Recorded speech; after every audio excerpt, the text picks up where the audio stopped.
étude biblique, ce soir, il y a relâche. Par contre, mardi matin, 9 h, la super réunion de prière dont je suis jalouse, parce que moi, je travaille, je ne suis pas là. La jeunesse aura lieu vendredi soir à 19h30. Je pense que c'est grand de passer au-dessus de ton écran.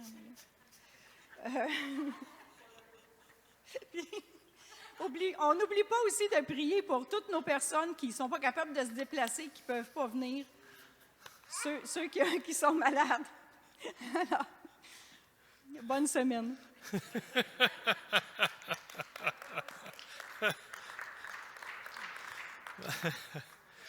Ouais. J'ai téléphoné à M. Carpentier hier, il était 9 h. J'ai dit, j'espère que je ne vous réveille pas. Il dit, non, pas du tout, pas du tout. Puis là, j'y ai donné 2-3 départements. Puis là, il en a rajouté. Une chance qu'il était à 9 h le soir. Sinon, ah, quelle joie, quel plaisir de vous revoir. Oui. On vous savait vivant. Ça, c'est sûr qu'on vous savait vivant. Mais néanmoins, tu sais. Ça fait toujours que je fais, ce sera pas long. On va faire deux trucs en même temps. Passer d'hormones féminines.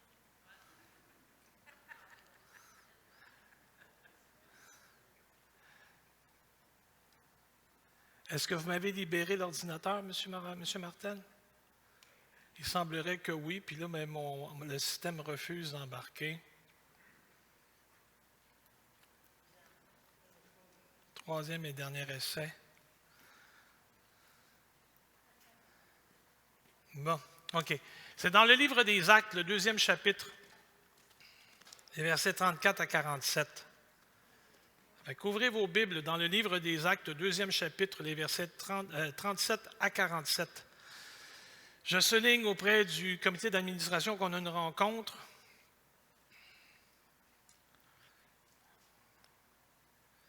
On va recommencer, voir. Une rencontre après la réunion.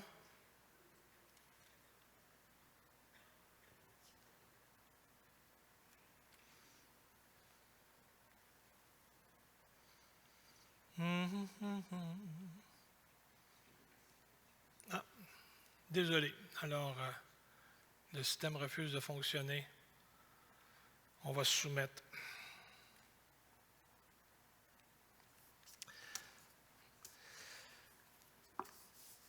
Où en étais-je? Acte 2, 37 et 47. Oui, je sais. Donc, il y en a plusieurs qui en ont profité. Je ne sais pas si c'est à cause de la Saint-Valentin ou du moins 21 ce matin. Je ne sais pas. T'sais? Les autos ne partent pas. Je sais que notre choriste, Marie-Claude MC, qu'on l'appelle, là, bon, ben, elle a écrit je ne peux pas, j'ai mal à la gorge. T'sais? Alors, si elle écoute toutes nos sympathies, Mme Marie-Claude. Non, mais elle travaille dans un CPE, elle est technicienne en service de garde. Alors, c'est sûr qu'aussitôt qu'il y a un petit quelque chose, elle appogne ça. Alors, on prie pour elle, on prie pour sa santé. T'sais. On prie pour tous ceux et celles aussi qui, vous le savez, on a eu tendance ces derniers temps dans le gouvernement et puis, bon, les gens ont eu cette fâcheuse manie de séparer le monde en deux et puis de mettre les vaccinés contre les anti-vaccins, puis de faire un clivage comme ça. Dans notre assemblée, on en a des gens qui ne sont pas vaccinés. Okay? Et puis, qui ne s'inventent pas toutes sortes et mille et une raisons pour dire, ils disent pas le vaccin c'est un démon, le vaccin c'est le 5G. Moi, je racontais à quelqu'un à la blague, j'ai dit c'est plate que le vaccin ne soit pas un 5G, parce que la fibre ne se rend pas où je reste. J'aurais aimé ça, peut-être pogner un meilleur signal, mais non, ça ne marche pas. Pour toutes sortes de raisons, il y a des gens qui ont simplement assumé leur décision et qui ont dit le vaccin n'est pas obligatoire, moi je n'en veux pas. Puis on n'a pas d'affaire à les démoniser, puis on n'a pas d'affaire à démoniser le vaccin. On veut simplement vous dire qu'on est avec vous, on prie pour vous, on prie avec vous encore, c'est correct, c'est votre choix. Et puis, l'Église continue d'être votre Église et votre famille d'Église. Alors, gardez courage, puis Soyez prudents. On est là. On veut prier pour l'ensemble de l'Église. Priez aussi pour la paix sociale. Qu'est-ce que vous en pensez? Oui? OK. Je vous invite à vous lever, s'il vous plaît.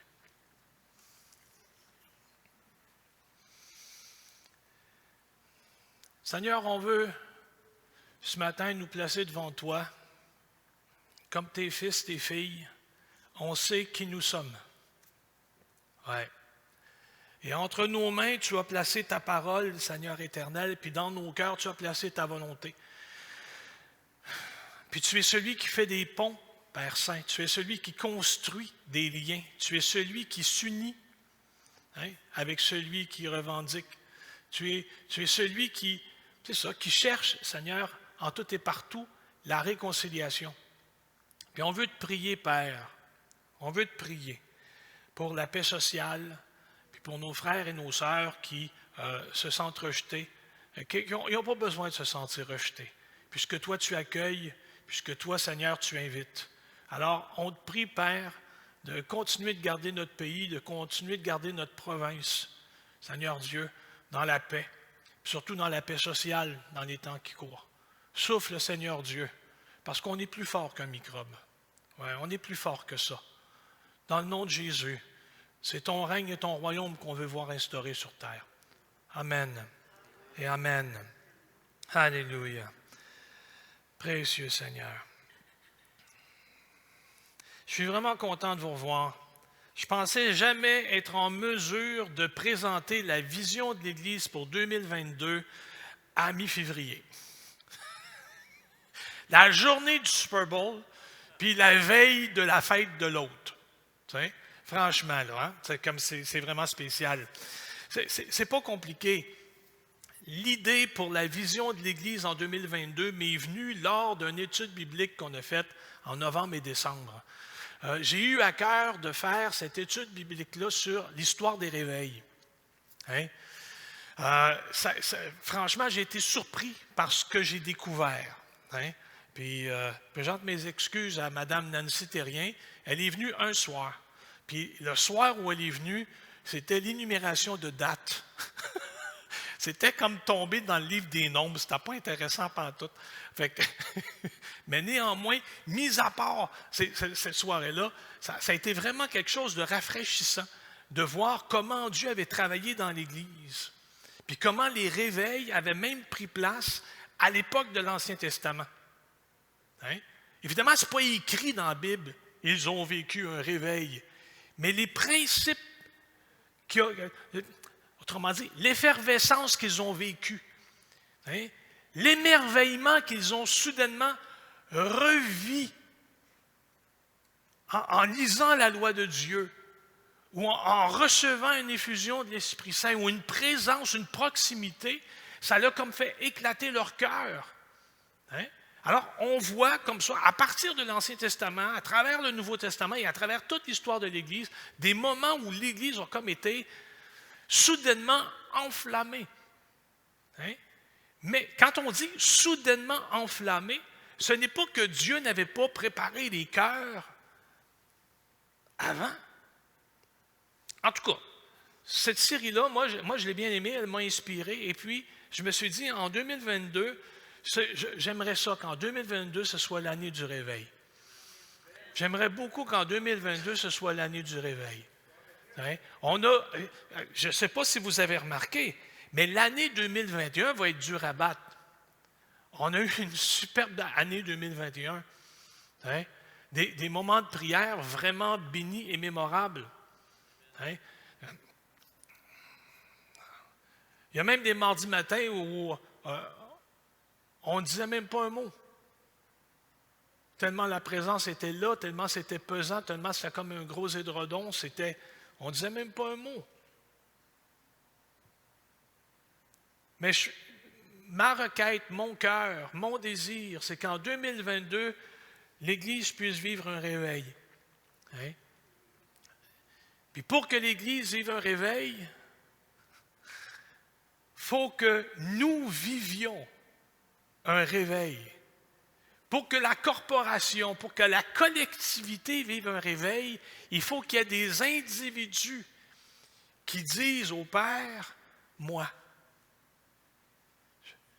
Je veux que ce soit moi.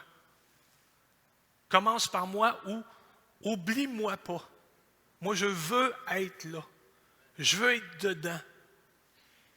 Pour que collectivement l'Église puisse vivre un réveil, il faut que chaque individu se place devant le Père et qu'il lui dise, moi je veux.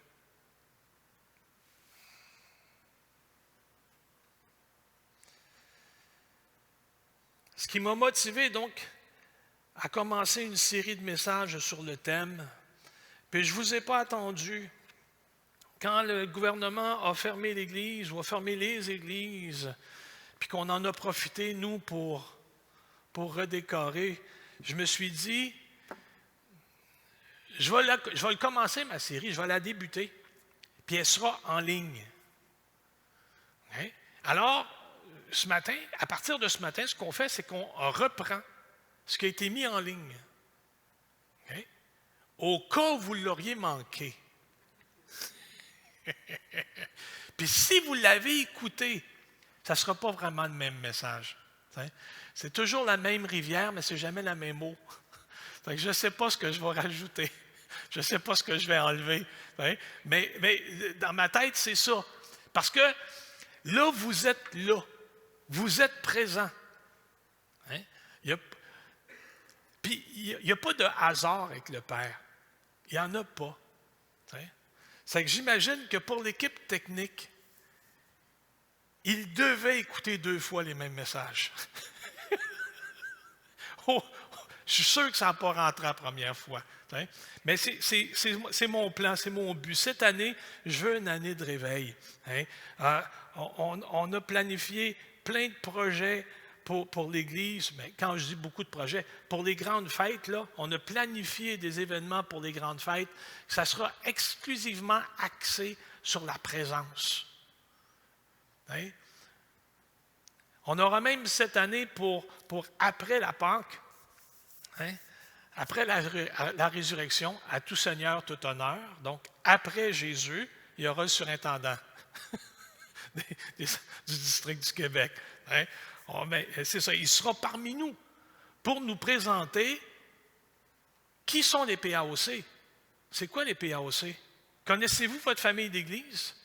Connaissez-vous ce que nous faisons outre-mer? Savez-vous que nous étions le plus grand mouvement missionnaire mondial? Qu'est-ce que fait Erdo, la plus grande banque de grains canadienne, comme aide outre-mer? Qu'est-ce qu'on fait? Qui nous sommes? Quelle influence on a au pays? Alors, il va venir nous présenter ça. Et mon surintendant m'a demandé, puis là, je prêche-tu? Je dis là, oui, j'imagine, on va vous laisser 10 minutes, mais je pense qu'on va être là pour l'avant-midi. OK? Je vous avertis. Mais c'est ça, on a planifié comme ça dans l'année des activités qui vont nous placer sur la présence, sur la rencontre, sur l'expérience d'une rencontre. Pourquoi parler du réveil? Tout d'abord, pour clarifier ce que c'est. Clarifier ce que ça donne. Puis, simplement parce que je crois sincèrement qu'on en a besoin. Je crois vraiment qu'on en a besoin. Est-ce qu'il y en a ici qui, parmi nous ce matin, se souviennent d'un moment où dans leur existence, ils ont, je vais le dire comme ça, ils ont brisé sous le poids de la présence de Dieu. C'est-à-dire, ils ne pouvaient pas arrêter de rire, ou ils ne pouvaient pas arrêter de pleurer, ou ils étaient comme mis à nu devant sa splendeur, et au lieu d'avoir honte de qui ils étaient, c'était plutôt comme une sorte d'abandon et de réjouissance devant toute cette grande majesté-là. C'était une présence de Dieu qui ne faisait pas peur, mais c'était une présence de Dieu qui a accueilli.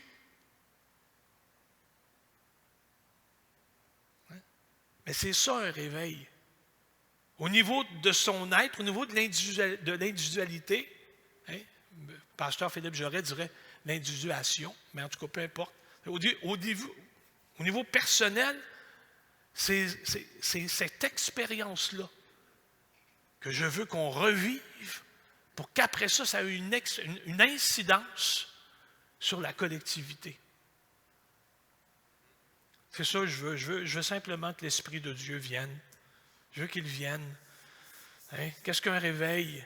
Charles Finet. Vous connaissez Charles Finet? Hein? De nom? OK. Peut-être Jean-Marc, pasteur Jean-Marc, lui, il l'a peut-être entrevu, là, mais non. Mais pasteur Charles Finet, lui, dans son livre, il a intitulé ça « Les réveils religieux ». Puis là, nous, religieux, ça retrousse le poil. Ah non, on n'est pas des êtres. Religieux, tout ce que ça veut dire, c'est un mot latin qui veut dire « qui rattache ensemble ». C'est juste ça que ça veut dire. Hein? Religare, c'est une religion. Ça veut juste simplement dire attacher ensemble. Donc, des gens d'une même foi, des gens de même valeur, des gens de même espérance, des gens de même aspiration. C'est juste ça que ça veut dire. Charles Finet avait dit, lui, des réveils religieux. Autrement dit, le réveil au milieu d'une société, ça commence par l'Église. Ça commence par les croyants. Quand un incroyant vit un réveil, ça s'appelle une conversion. Puis quand un chrétien vit un renouveau dans sa foi, ça c'est un réveil. OK? Les réveils, c'est biblique. Ouais. Comme je l'ai souligné en introduction, vous n'avez probablement jamais vu le mot dans la Bible. Puis au lieu de vous dire que votre Bible n'est pas bonne, relisez-la au complet, ça serait le truc. Hein? Vous n'avez pas vu ça? Recommencez à partir de la Genèse. Mais non, il n'est pas là le mot. Il n'est pas là le mot. Mais dans la Bible, on a des caractéristiques d'un réveil. Un réveil, ça commence toujours par une repentance. C'est comme la réalisation qu'on n'est pas à bonne place. Puis là, je fais une récapitulation parce qu'on en a déjà traité. Hein? Quand tu viens à la connaissance de Jésus, puis que l'évangéliste, le pasteur ou l'invité a dit « c'est pour toi qu'il est mort ce matin ou ce soir », parce que les réunions d'évangélisation étaient le soir. Hein? Alors, quand le pasteur t'invitait, soudainement, tu venais. Hein? Des fois, tu étais contrit, mais c'était plutôt comme joyeux. On pouvait même dire que des fois, tu arrivais en disant « dans quoi je m'embarque? Je pense que je me fais avoir. Qui me manipule? » Vous n'avez pas pensé à ça? Ah oui, certains. Il y a même des gens qui contemplaient la porte de côté, puis qui disaient « OK, il a commencé à prier à l'autre bout. Il me reste 6 personnes pour me... » Puis quand le pasteur te fait répéter la simple prière, c'est comme, ça a marché. Ça a marché. Puis là, soudainement, tu réalises que toute ta vie a changé, ton destin vient de se transformer. Tout ton cœur, tout ton être s'attache à autre chose que ce qui te préoccupait, que ce que le monde pouvait t'apporter. Mais un réveil, c'est ça. Quand tu es chrétien, un réveil, avant de céder place à la joie, hein, il y a l'embarras, puis il y a la honte de ne pas avoir été à la hauteur. Quand tu es un non-croyant puis que tu viens à l'Évangile, tu découvres. Quand tu es un chrétien qui vit un réveil, c'est parce que tu viens de réaliser que tu n'étais vraiment pas à bonne place. Tu n'étais pas à bonne place. Comme je le partageais à jeunesse, on fait toujours profession d'avoir Jésus-Christ comme sauveur personnel, d'être revêtu du Saint-Esprit, de suivre ses commandements. Puis on réalise que dans le fil de notre quotidien, on rencontre Jésus qu'au croisement de chemin. Quand les fois où on traverse le carrefour, on le fait tout seul, on le fait sans lui, on mène nos vies, alors qu'il n'est pas au centre. C'est qu'on fait sa rencontre au croisé des chemins, une fois de temps en temps. Et c'est cette habitude-là qu'il faut briser. C'est cette habitude-là que brise un réveil. C'est pour ça qu'on a honte et qu'on est embarrassé. Hein? Un réveil, c'est caractérisé par la repentance, c'est caractérisé par la consécration, c'est caractérisé par une soudaine envie de prier. Hein? Puis c'est caractérisé aussi, dans l'histoire de l'Église, on l'a vu, par l'exercice du jeûne. Mais pas un jeûne moderne. Pas un jeûne parce que c'est bon pour la santé, parce que ça va purifier mon foie, ça va me redonner mon teint de jeunesse. Non, ça va me redonner une ligne. Non. Avez-vous remarqué ça? Qu'aujourd'hui, le jeûne, les médecins disent « Ah oui, ça c'est bon pour la santé. Ça c'est bon pour la santé. » C'est pas comme ça qu'ils pratiquaient le jeûne dans l'Ancien Testament, dans le Nouveau Testament. C'est pas comme ça que l'Église pratique le jeûne. Un jeûne ressenti. Un jeûne qui dit, d'habitude, je prends 1 heure de prière. Hein? Puis là, je suis sur l'ouvrage. Puis la seule heure que j'ai, c'est là, sur mon heure de dîner.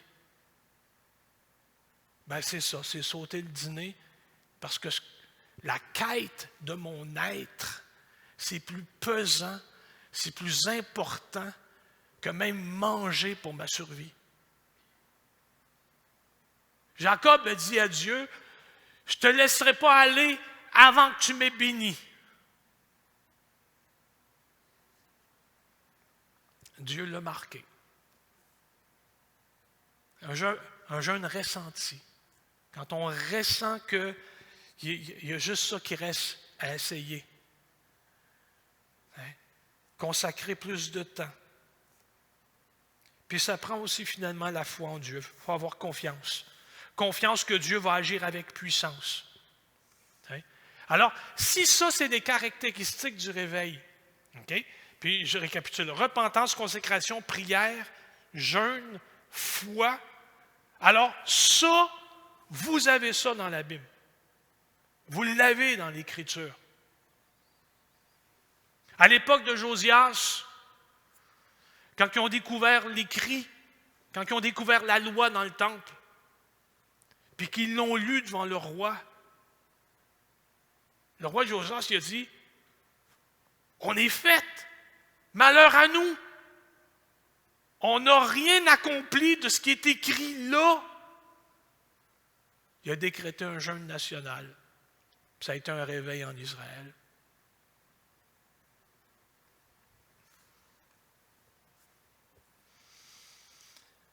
Le réveil survient souvent en temps de crise. Dans le Nouveau Testament, dans le livre des Actes, les apôtres comparaissent devant le tribunal. Puis là, les officiers leur disent, « Nous vous interdisons de parler en ce nom-là. » Ils se sont retrouvés en chambre de prière, puis ils ont dit, « Seigneur, donne-nous de la hardiesse quand on va annoncer ton nom. »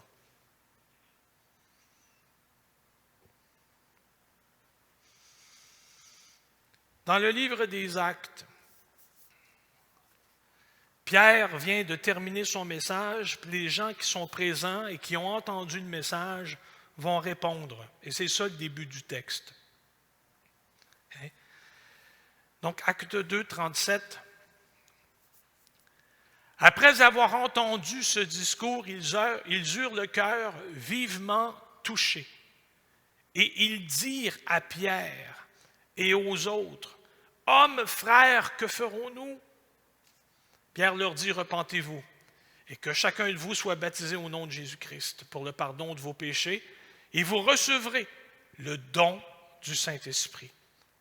Car la promesse est pour vous, pour vos enfants, et pour tous ceux qui sont au loin, en aussi grand nombre que le Seigneur notre Dieu les appellera. » Et par plusieurs autres paroles, il les conjurait, il les exhortait, disant, « Sauvez-vous de cette génération perverse. » Ceux qui acceptèrent sa parole furent baptisés en ce jour-là. Le nombre des disciples s'augmentant d'environ 3000 âmes.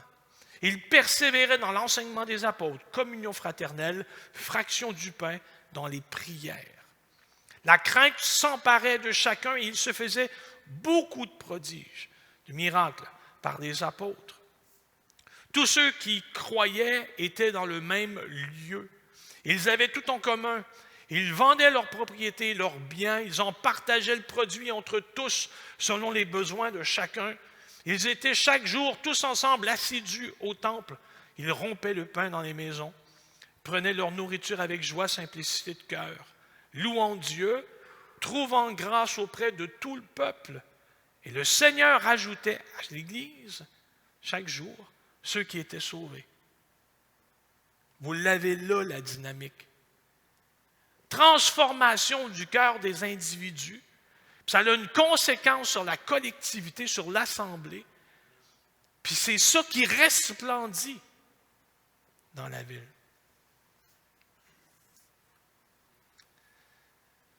Suite à la fantastique, sublime année 2021 qu'on a connue, une année complexe, mais une année bénie, je pense qu'on a besoin d'un renouveau. Avec toute la prière qu'on a investie en 2021, on ressent que Dieu a quelque chose en réserve. On a besoin d'un peu plus de profondeur. On a besoin de comprendre comment le Saint-Esprit travaille dans l'Église. On a besoin de comprendre comment l'Église fonctionne en Dieu et fonctionne par Dieu. Ce que je veux dire, c'est qu'il y a plein de choses qu'on voit fonctionner, mais on ne comprend pas la dynamique qui est en place pour que ça marche. Okay? Je ne suis pas mécanicien,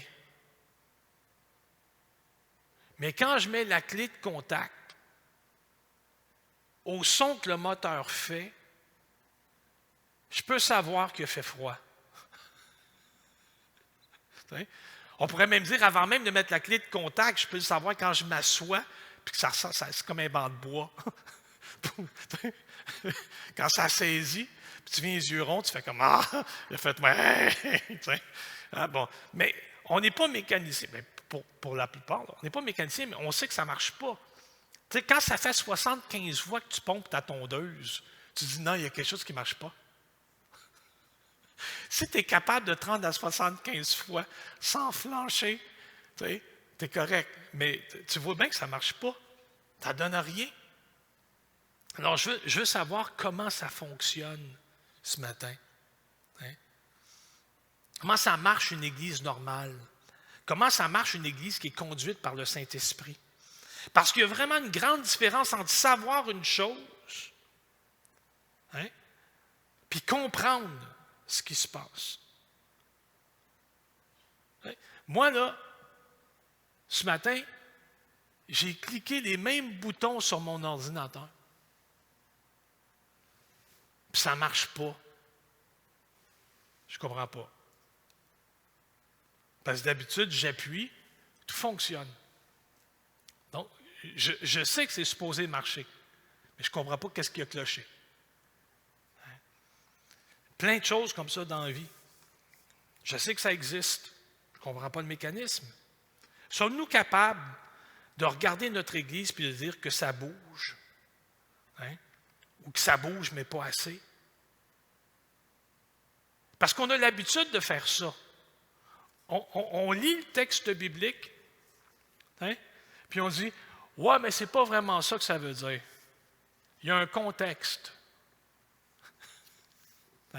Puis évidemment, je suis bibliste. Je sais qu'il y a un contexte. Mais on a toujours l'habitude de ramener les attentes envers Dieu de 2 ou 3 grades en bas. On ramène par le bas, on nivelle par le bas, même Dieu.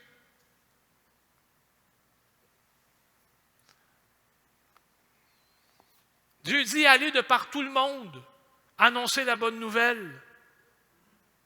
C'est où le plus loin vous êtes allés, vous, pour évangéliser? Moi, c'est Mont-Laurier.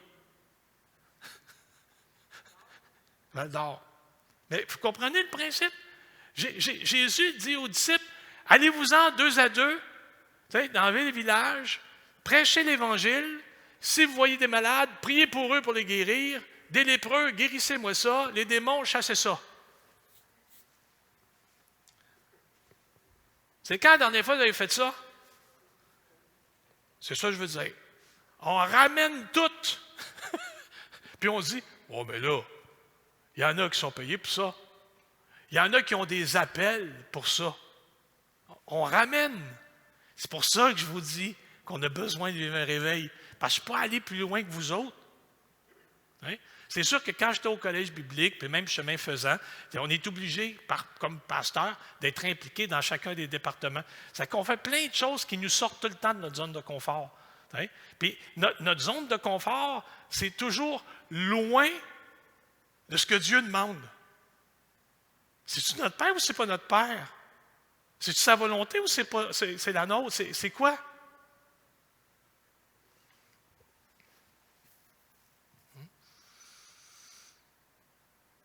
C'est quoi une Église en santé? Est-ce qu'on est capable de reconnaître ça?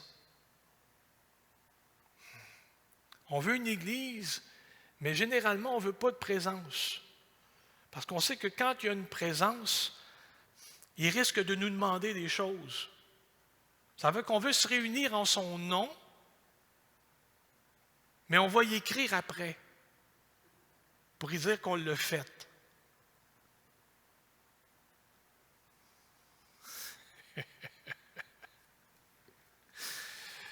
Moi, je veux plus de Dieu. Moi, je veux plus de lui. Je veux qu'il continue. Je lui accorde toute la permission qu'il veut de bouleverser ma vie, puis de changer mes idées sur lui, de changer mes idées sur le monde, de faire de moi ce qu'il veut.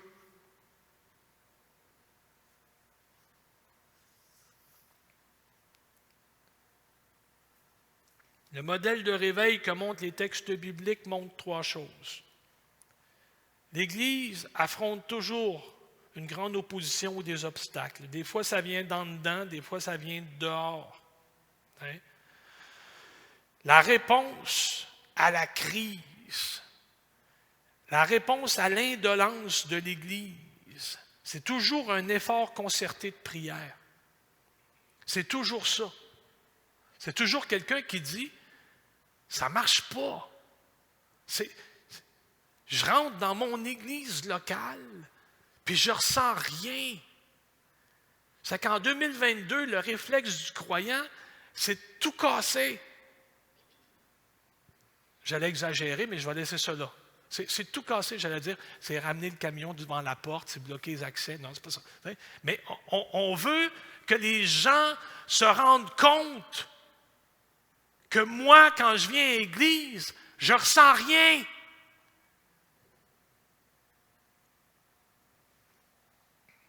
Charles Finet raconte dans un de ses livres que dans une ville, il y a un forgeron qui avait remarqué la désertion des gens de l'Église. Puis il était triste de cette situation-là. Ça s'est mis à prier puis à jeûner. Lui, pour l'Église.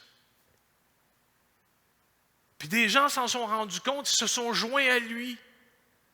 Peu de temps après, ils ont invité l'évangéliste, le revivaliste, Charles Grandison Finney, de venir. L'Église était pleine. Puis le pasteur Finney dit, c'est pas moi, c'est lui. Lui, dans son échoppe, qui a prié, qui a intercédé, qui a préparé la place, qui a ouvert l'écluse des cieux. C'est lui qui a fait ça. Les gens se réunissent pour chercher sa face, pas pour trouver des coupables, mais pour chercher sa face à Dieu. Ils prient pour être remplis de Dieu, remplis de hardiesse, remplis de conviction, remplis de l'esprit. Ils recherchent la présence de Dieu. C'est sûr que Dieu est partout. Théologiquement, Dieu est partout. Okay? Puis je pense que je vous l'avais même compté à un moment donné. j'avais expliqué ça quand j'étais jeune pasteur au centre évangélique, aujourd'hui Gospel Vie. J'avais dit, on dit tout le temps que quand va venir l'enlèvement, les chrétiens montent à la rencontre du Seigneur dans les airs. L'Assemblée dit Amen. Avez-vous pensé que la terre, c'est une sphère, c'est un globe? Puis que si tout le monde part en même temps à la rencontre de Dieu dans les airs, il n'y a plus personne qui se rencontre? C'est peut-être ça le ciel. On ne se voit plus. C'est une image, là. C'est sûr que Dieu, il est partout. Mais vous savez comme moi qu'il y a eu des moments donnés dans notre existence où ça a été privilégié. Ça a été comme proche à proche. Ça a été un moment d'émerveillement. Ça a été comme les disciples d'Emmaüs quand le Christ a rompu le pain. Puis on dit, nos cœurs ne brûlaient-ils pas au-dedans de nous pendant qu'il parlait? Un moment, une rencontre. C'est ça que je veux pour 2022. Expérimenter Dieu qui vient de voir. Hein?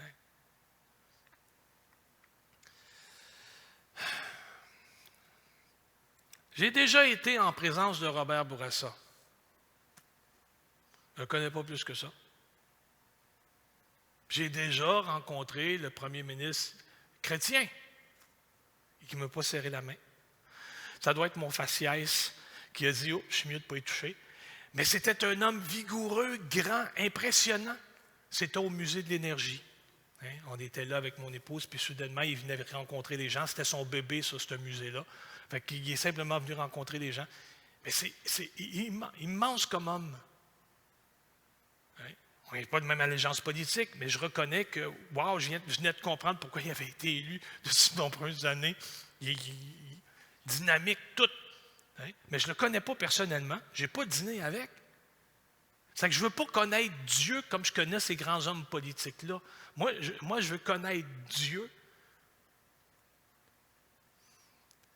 en ayant une relation avec lui. Je veux qu'il prenne un café avec moi. C'est cette présence-là qui produit la transformation des individus, puis qui change les cœurs, puis qui renouvelle les pensées. C'est ça que montre le Nouveau Testament. Quand Dieu vient visiter son peuple, Dieu transforme son peuple, Dieu restaure son peuple. C'est ça qu'il fait quand il est là. Quand il y a un réveil, donc, on retrouve les points suivants. Une plus grande connaissance de sa parole, avec un équilibre doctrinal, une communion fraternelle plus intime, une louange pleine d'onction, une évangélisation dynamique. Cette Église-là, l'Église qui a réclamé et qui a reçu sa présence, est une Église qui devient comme soudainement imprégnée d'une plus grande compassion pour les perdus, parce que tu ne peux pas vivre un réveil, rencontrer Dieu, être transformé par lui, puis pas être capable de le dire. Tu ne peux pas.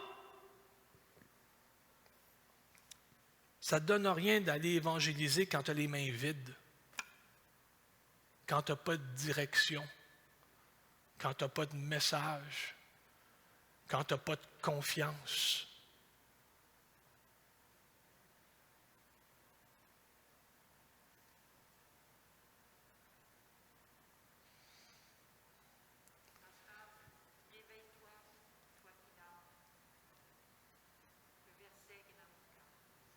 Ouais. Il y a une sœur qui m'interpelle et qui dit « Réveille-toi, toi qui dors. Relève-toi d'entre les morts, et Christ t'éclairera. » Donc, c'est cette Église-là qui ressort du lot, en ce sens que les gens vont réaliser ce qui se passe. Puis ils vont réaliser que ça, ce n'est pas le produit d'un effort humain. C'est Dieu qui fait briller son peuple. Et les gens vont venir parce qu'ils vont être attirés par la présence. Je me souviens, quand j'étais jeune chrétien, quelqu'un m'avait dit « J'aimerais tellement ça, avoir ce que tu as. » Puis là, je me suis posé la question, ça fait combien d'années que personne ne m'a demandé ça? Ça fait combien d'années que personne ne m'a dit ça? J'aimerais ça, avoir ce que tu as. C'est pour ça que j'ai besoin d'un réveil. Parce qu'il faut donner faim, il faut donner soif. Je termine. Généralement, on pense qu'un réveil se produit quand l'Église est en party. Tu sais, quand il y a un bon prédicateur, quand il y a une musique tonitruante, quand il y a un gros programme, puis là, l'individu va venir et il va motiver les troupes, comme dans le temps de Scotty Bowman. Tu sais? Il va motiver les troupes, puis là, on va dire, oui, oui, sortez, réunion ce soir, invitez des amis. C'est pas ça un réveil. C'est pas ça un réveil. Ça ne ressemble pas à ça. Dans l'histoire de l'Église, puis dans les textes qu'on a lus, puis dans l'histoire des réveils qu'on a faits, hein, quand il y a un réveil, il n'y a pas de publicité. Quand il y a un réveil, tu n'en as pas besoin. Les vies sont transformées. Puis les gens parlent, ça communique. Il ne faudrait pas le dire, là, c'est contagieux. les gens s'en rendent compte, les gens viennent. C'est là que se produit l'impact sur la communauté, ouais, sur notre quartier. Alors, c'est ce que je prie en 2022 pour mon Église.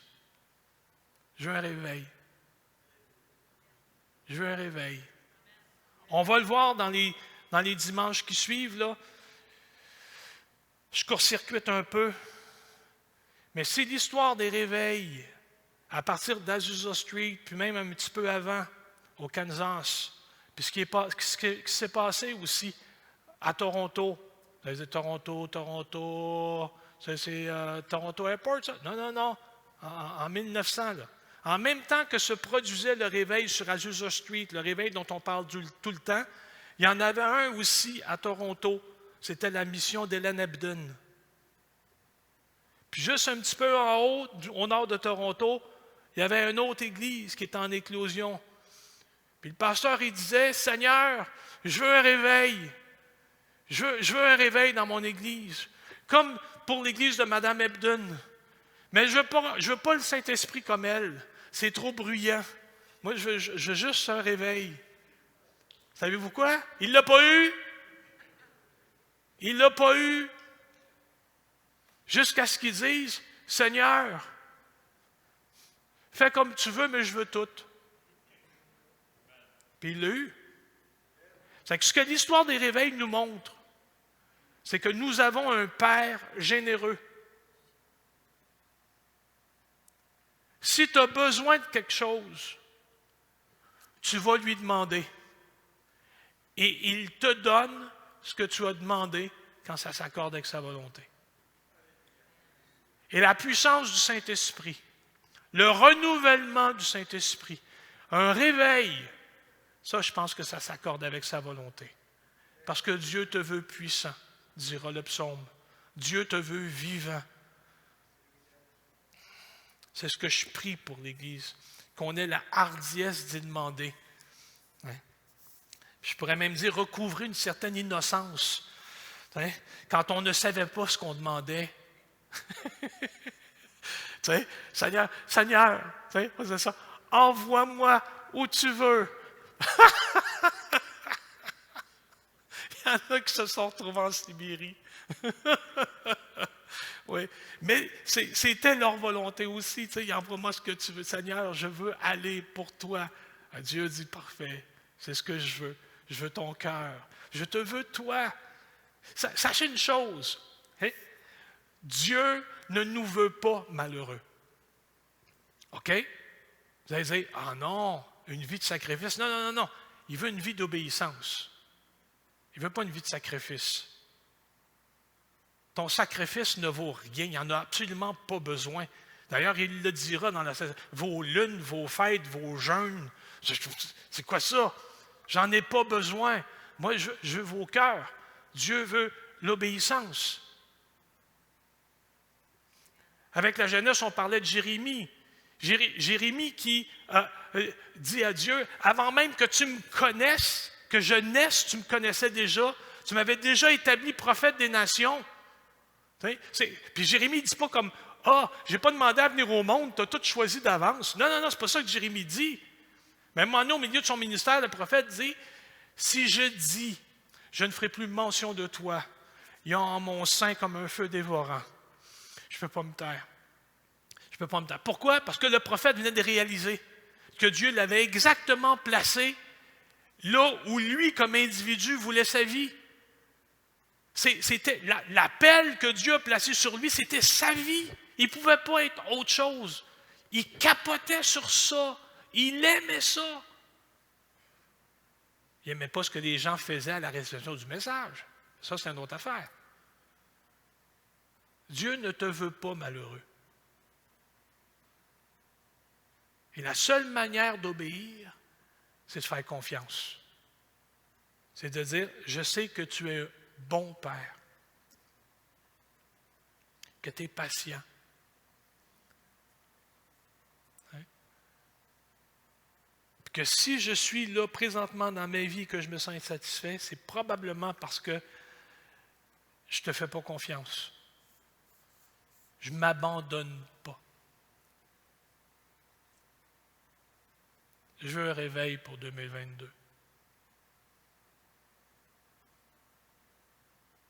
C'est pour ça que je vous demande de vous engager ce matin. Vous n'êtes pas obligés.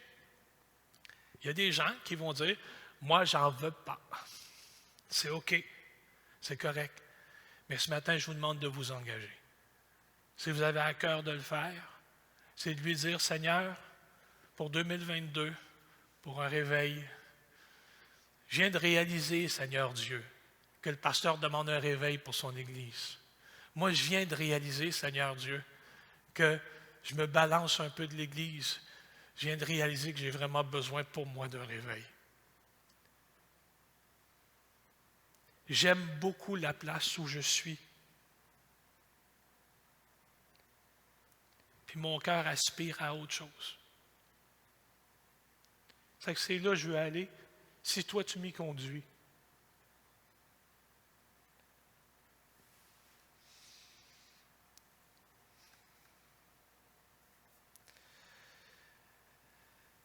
J'ai soumis à mes jeunes vendredi de s'engager pour 21 jours de prière. Ils peuvent choisir le format qu'ils veulent. Ils peuvent même s'inventer une formule qui n'est pas là-dessus. Mais de s'engager pour 21 jours de prière. De déterminer un temps, de déterminer une longueur. Puis de dire, moi j'ai besoin. Il faut que j'essaye. Je suis rendu là. Je vous invite à vous lever, s'il vous plaît. Alléluia.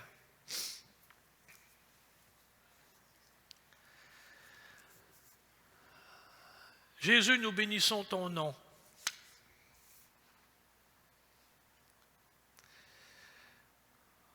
Pour ta grandeur, pour ta bonté, pour ta puissance, pour qui tu es, pour ta douceur, ton amour qui nous a convaincus, ton amour qui nous a bouleversés.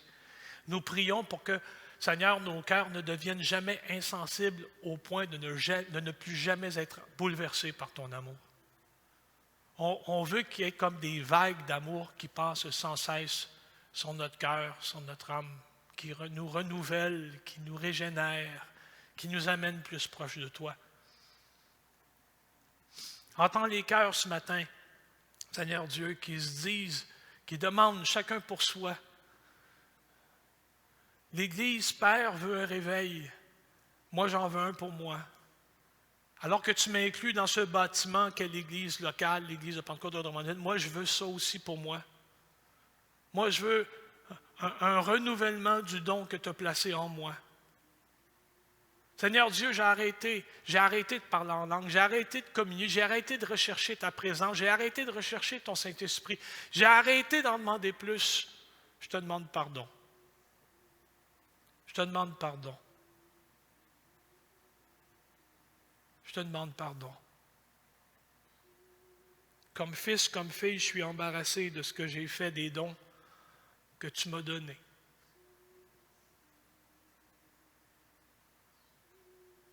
Comme David le priait, ne me retire pas ton Saint-Esprit. Rends-moi la joie de mon salut.